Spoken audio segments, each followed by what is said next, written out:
Plus de 10 ans qu'il a ouvert sa pension. Ici, il y a 5 bungalows.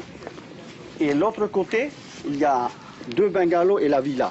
Patrice est propriétaire d'une des plus grosses structures familiales de Mooréa. Et s'il affiche complet pour ce long week-end, il peine aujourd'hui à rentabiliser son activité. Pour lui, fini l'âge d'or, synonyme de contrat facile. Oui, facile parce qu'il y avait l'armée.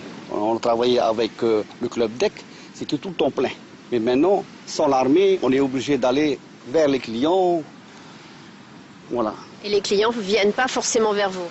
Pas forcément, parce qu'il y a beaucoup de concurrence aussi. Hein. Car depuis 4 ou 5 ans, Patrice et ses collègues ont vu se développer un tout nouveau style de concurrence. Celui des villas privées, louées comme chez eux à la journée, mais à des tarifs bien plus compétitifs. Des fois, ils louent la maison de 3 pièces à 10 000 francs la nuitée pour 12 personnes. Ah, on ne trouve pas au marché ça. Eh ben, on trouve dans ce genre d'hébergement chez l'habitant qui n'est pas dans les normes territoriales au niveau, comment dirais-je, des lois du territoire.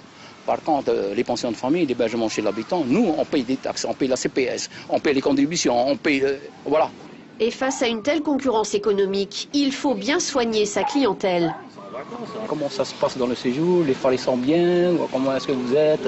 Les farés sont très bien, ouais. On est bien installés. Mais pour sauver leur activité, conscients du danger qui les guette, ces propriétaires en appellent au pouvoir public pour qu'ils interviennent sur le vide juridique, responsables de leurs problèmes. Pas mal de personnes se sont engouffrées dedans et profitent de ce vide juridique pour se faire de l'argent, hein. Il faut être clair là-dessus.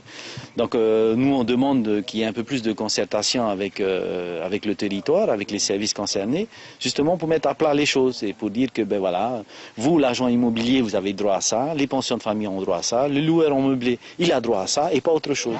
Des pensions de famille prêtes à négocier avec leurs concurrents pour que tout le monde profite légalement du cadre touristique de l'île Sœur.